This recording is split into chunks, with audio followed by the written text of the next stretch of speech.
So we're back to our book club after a Yes. pause there. Picking up with the House of M story. And last time we started out with the kind of first act of the story that's included with issues 1 through 2. Really kind of sets everything up. And we got onto this because originally thinking about some of the source material for WandaVision. And this is a story where the Scarlet Witch has stripped of gear, so to speak.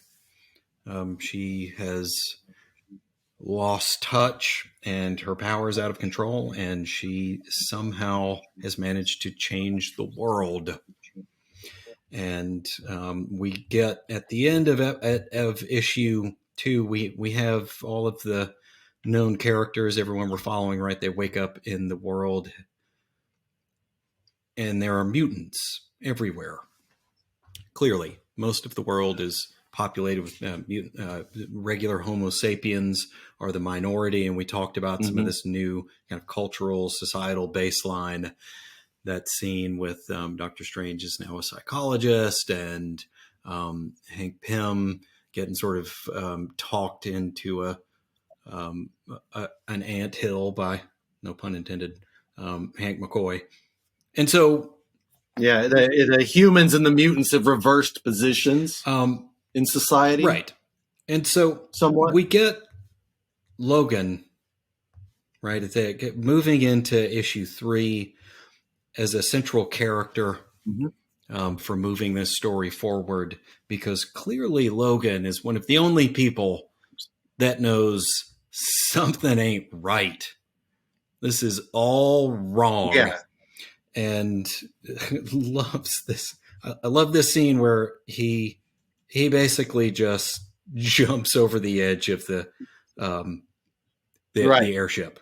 It was really interesting, and this is something I guess the movies did such a good job with his character, as much as any of them, in that I know what it means that when they're showing this here. Look at that. My mouse is in a totally different place. That's so weird. When they're showing on the panels to the top left there of him being, in essence, that's, I assume, right after they had injected his body with adamantium skeleton. And that is something that in the comics, his memory is fragmented of his life, and that he does not remember. And, I mean, I don't. Should I jump forward? How does one usually do a book club? Because this is really a big deal. Yeah, meaning as far as what we're seeing here in these panels. Yeah, and what it means for the story of how Logan figures out that something's wrong. We're at that point, right? So if you haven't read issues 3 and 4, if you are actually following along with this, stop, pause the podcast, go read it, because I'm going to say something now that's supposed to read the issues right. Well, sure. Book club. A major plot point here that you're going to very, very soon in the story that you become aware of is that one of the biggest reasons that Logan is so caught off guard and is just immediately aware that none of this is right is because part of what Scarlet Witch has done with changing the world is that she has essentially kind of granted everyone's wish in a way. All of the mutants, rather, all the people that she basically gives everyone their heart's desire, right? What they always wanted, what they want to know. And for Logan, he doesn't remember a lot of his life. And it's one of the things that he's always wanted is to just, let me understand all of the stuff that's happened to me. And we see this. Or remember it. Let me actually remember. And so we see glimpses of this before, right there, before he kind of jumps ship at the very end of the second issue. And then when we start out with issue 3, we see these panels, and these are some iconic moments for Wolverine from the comics. You see a very early memory of him where his claws are still bone. And you see this very early issue way, way back in the comics, where he's got this team up with Captain America. you see he has the memory of him being injected with the animatium, and where as a I just realized those are all point of view and shots. Like that ninja's looking at him. And then, they send him after the Hulk. That's an old one of the original debuts, I think, of Wolverine in the comics, and he's essentially a Canadian sort of special agent for the Canadian government, and the Hulk's wandering around in the woods somewhere up in Ontario, right? And they send Logan after him. And so, in other words, he's got these very clear memories. He sees the Dark Phoenix episode there, right, where Jean Grey's dying, and he sees Mariko, right, the Silver Samurai's daughter, that whole thing. He sees Charles Xavier, has this, and right, the memories are very chronologically leading right up to what happened right before the change. You see Professor X basically saying, we got to go deal with Wanda.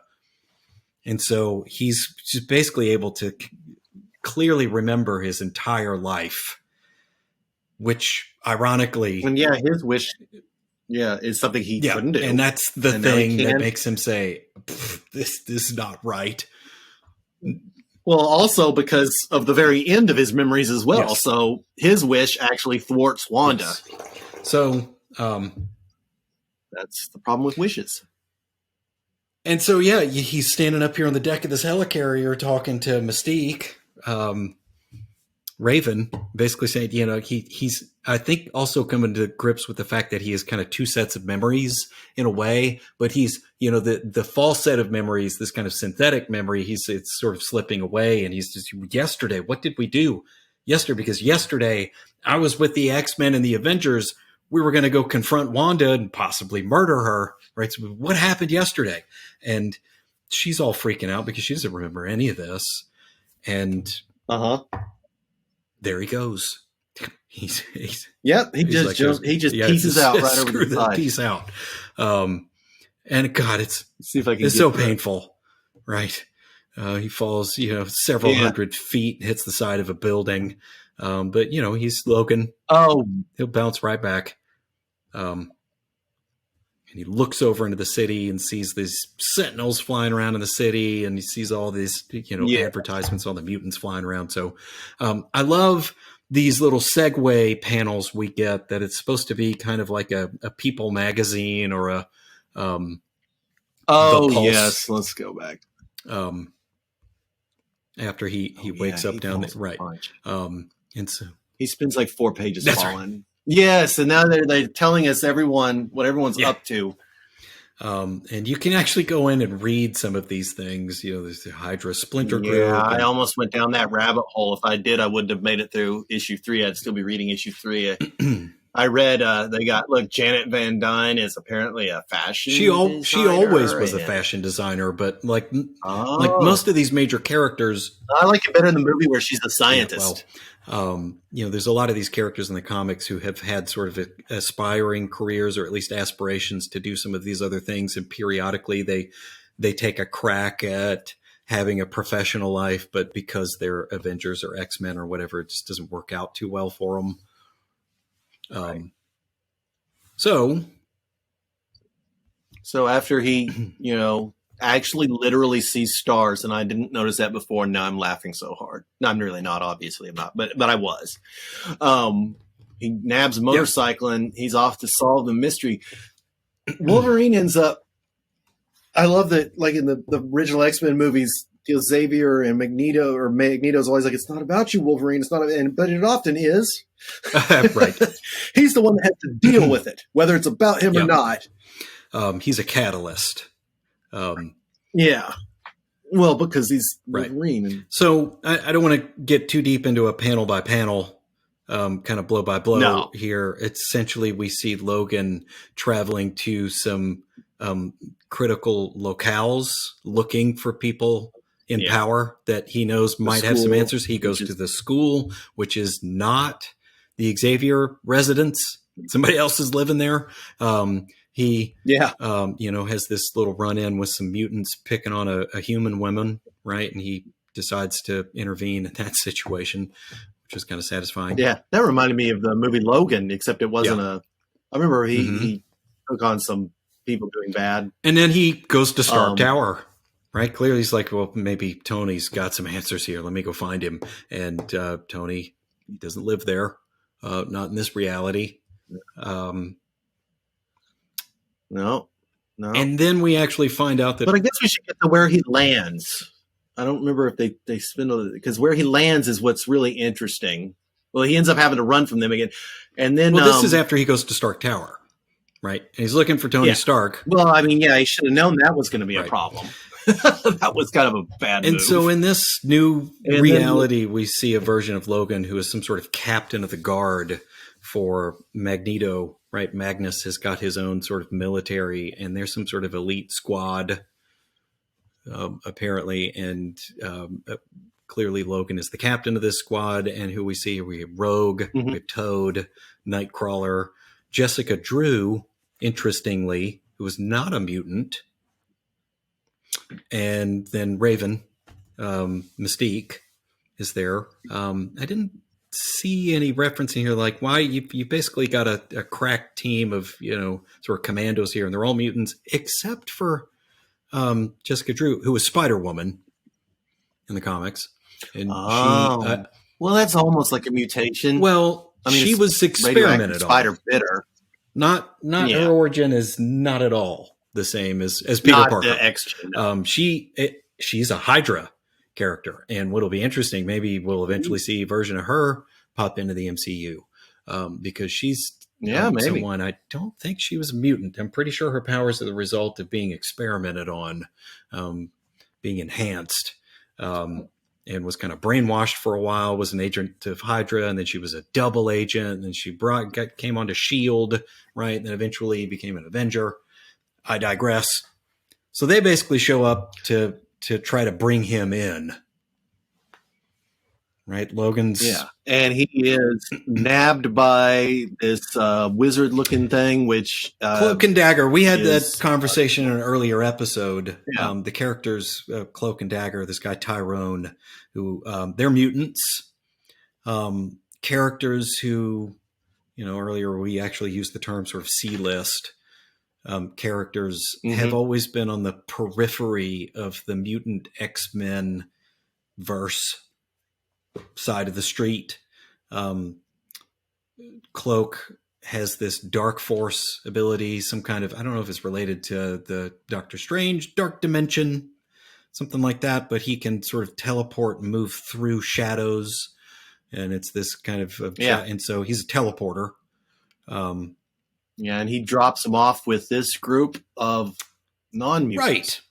Luke Cage. I love this, the way they draw Luke Cage. Yeah. Earlier we were talking about the Netflix shows, right? That whole... I still hear that guy's voice when I read this. Kind of the same way when I read The Joker, I hear Mark Hamill's voice. He's got the Hell's Kitchen crew here, the Defenders crew, this sort of extended cast, which is Luke Cage, Danny Rand, Matt Murdock, Misty Knight. Wait, Matt? No. Matt, he's not actually here, is he? No, because the little girl later says she came looking for Matt and found them. And then randomly Hawkeye. And you've also Moon Knight, I think, is present here. I can't remember the character's real name. I'm curious if we are eventually going to get a Moon Knight show on Disney Plus, if I'm not mistaken. Oscar Isaac is Moon Knight. That's right. Oh, that'll be good. Oh, which reminds me, make a note. We need to be talking about Dune that comes out this year. And it's the first half of the novel, so it's going to be a lot. They nab Logan, bring him back to their sort of headquarters, and that's issue 3 and the cliffhanger. Was this a bi-monthly or a monthly? Recall series? Do you remember? I don't remember. Well, they don't put damn dates on comic books anymore, which I found really annoying because I'll get piles of them when I get my new issues, and I'm trying to put them in order because even though they're different characters, there's still a chronology. Like they may mention something that happened in Wonder Woman, something that happened in Justice League, and if you've reading Wonder Woman before Justice League, then you're like, oh, so oops.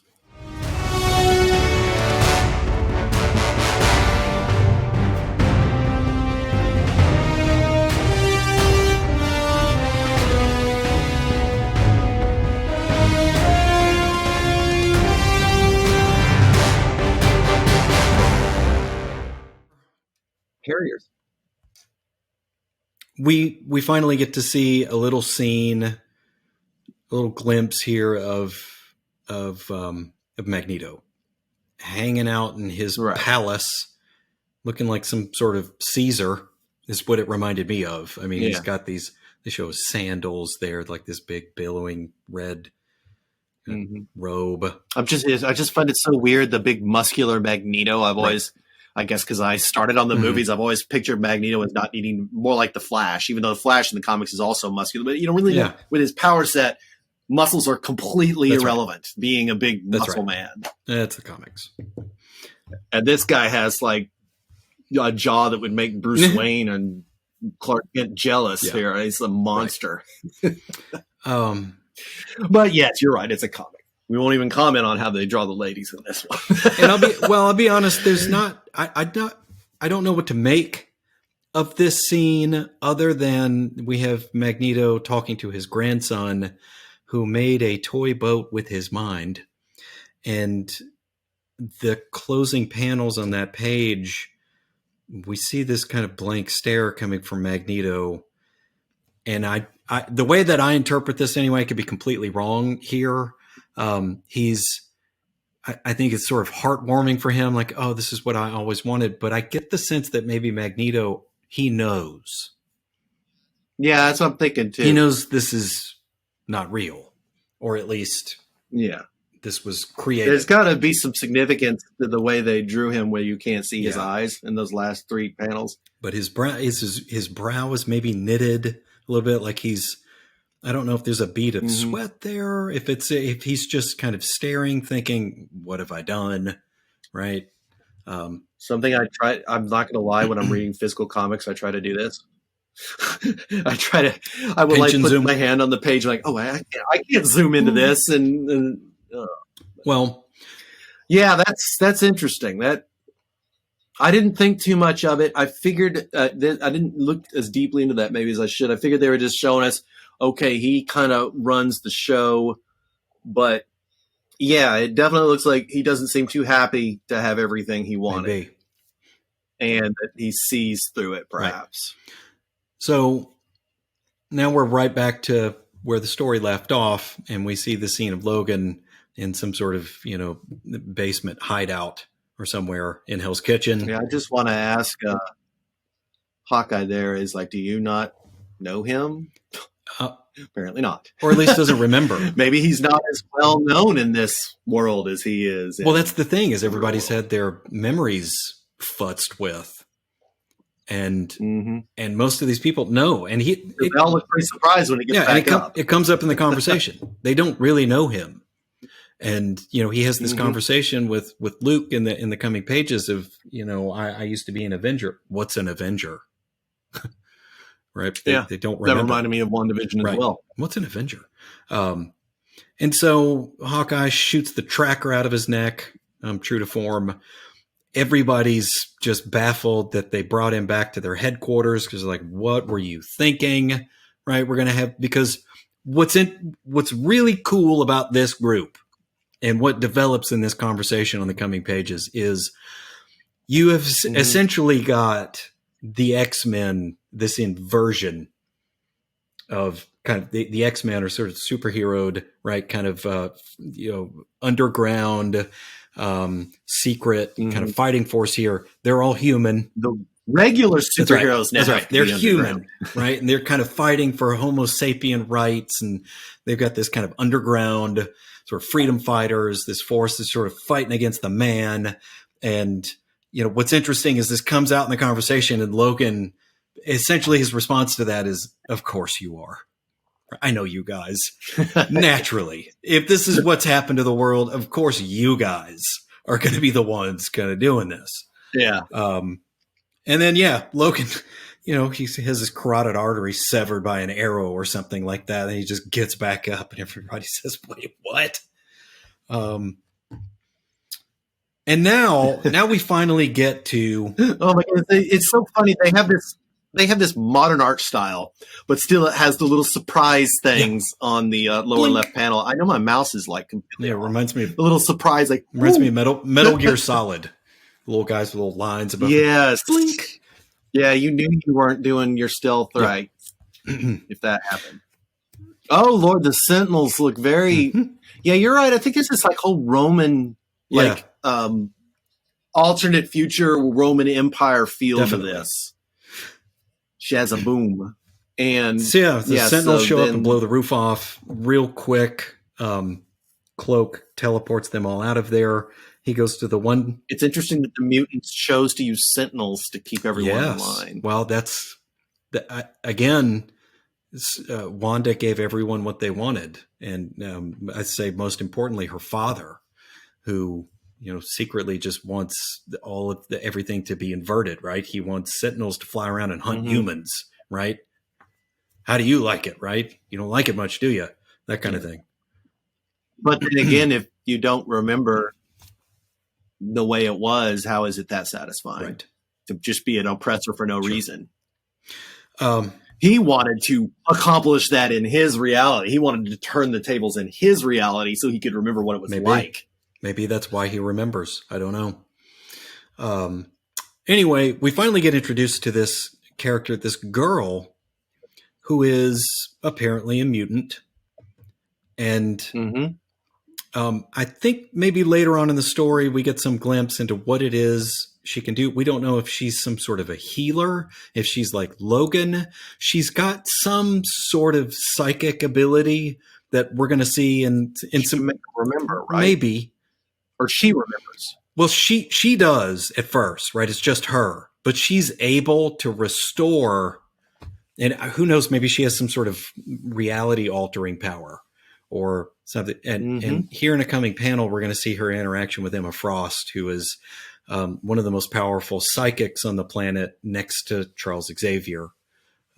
She is one of the more powerful telepaths, possibly second only to Professor X, but I'll hold that thought. We see that she has the ability to awaken the correct memories,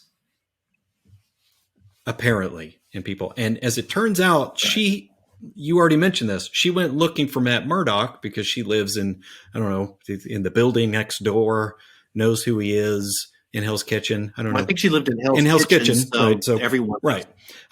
That's like Hell's Kitchen Spider-Man. Yeah. So she goes looking for Matt Murdock, can't find him. And then the next logical choice is, oh, look, it's Luke Cage. Right. And she remembers the world as it was. And so she knows who these people are. And she tells Luke this whole story. And of course, apparently has not restored Luke's memories. Hasn't done that. Right. But I think it helped that, if I remember correctly, without literally going panel through panel, I believe when Wolverine told the exact same story, that's when Luke's that's like, exactly oh, right. wow. And so when he hears the same thing coming out of Logan's mouth, he says, okay, clearly there's something going on here. Let's get to the bottom of it. Unfortunately for Clint Barton, Hawkeye was dead in the previous reality, killed by Wanda. Right. That's what's got Wolverine so messed up. And I do have to mention, I find that the dialogue there where she like completely shoots down Wolverine's idea. It's like, who are you, Layla? Like the song? No. Yeah. No. What the hell are you talking about, old man? Well, yeah, that's so she's an interest. So this is a new character. This isn't correct. Like some other version. Correct. So, but she was apparently a mutant in the other. So if there are more mutants now, does that mean Wanda turned in this new reality? Did she create new entities, or, and maybe this is explained later, or did she turn some humans into mutants? So there's more mutants than humans. Many Both? Humans are now mutants. They gained superpowers through this. And I don't want to say anything about this now. What's coming at the end of this story is the precedent for a lot of the, I don't want to say contemporary, but a lot of the story arcs in the X-Men canon over about the last 10 years have all been birthed from this event.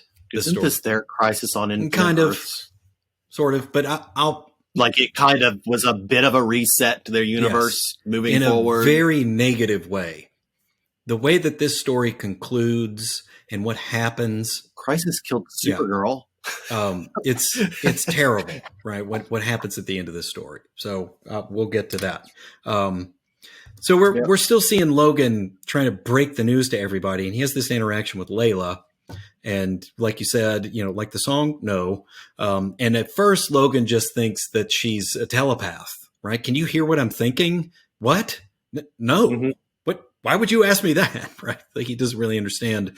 No one seems to understand what it is about her that she's able to do this.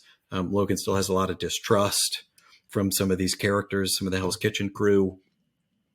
And after having all of this conversation, we finally get this panel. Again, I don't want to use a page number. I'm on the Comixology or at the digital edition. For me, it's page 87. But you finally get this realization from Logan, who's basically walking through the logic chain here and saying, I woke up yesterday and I just remembered, my mind has always been Swiss cheese. I've never been able to remember anything. And I woke up this morning and I could remember my entire life. And it's all that I ever wanted. And he just has this light bulb go off and said, clearly that's what's happened.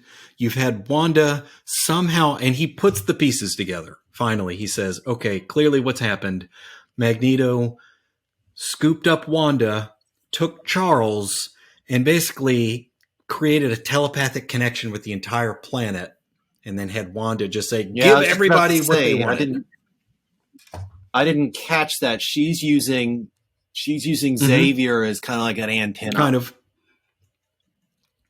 But now Emma remembers everything, so they got some brain on their side, and I'm assuming Jean is not a thing. Correct. Jean Grey is still not dead. Okay. And so they show up at they go to Emma Frost's apartment again. Emma Frost being this mutant with a troubled past. She was originally a villain, then turned into a hero, became an X-Man. And in this continuity, right, she's kind of the leader, becomes the headmaster. It's very impressive how many clothes she's wearing. Right. Poor Emma Frost is a victim of the X-Men of being often less clothing than skin.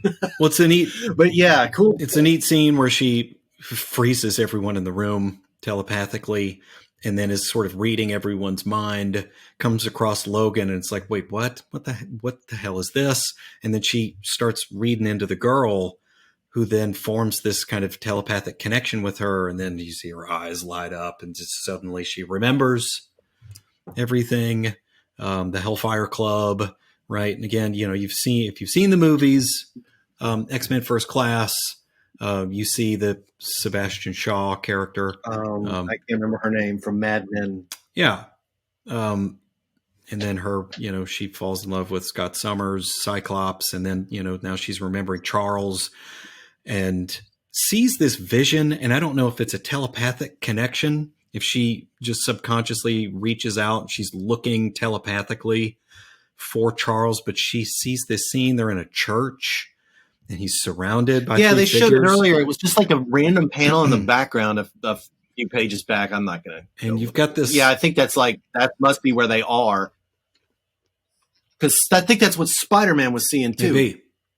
When it was zooming in on his face, and he saw that, and then by the time he could process it, he woke up in another reality. Emma has now snapped out of it and remembers everything, and is now, I think, appreciates the fact that Logan has showed up at her apartment, and he's like, okay, you got any beer? And now she's obviously on a mission, right? To fix the world.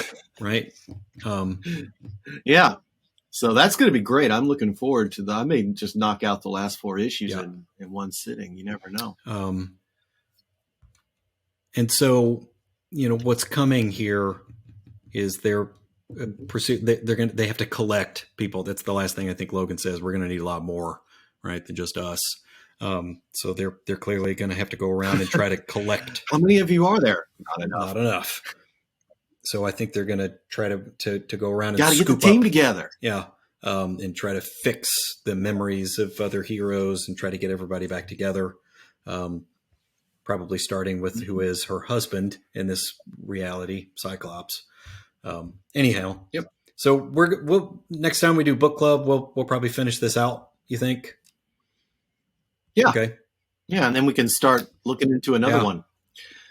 Which brings me to one final thing, which I found very interesting, to go briefly back to my recent obsession with the Justice League movie, and that something very clever.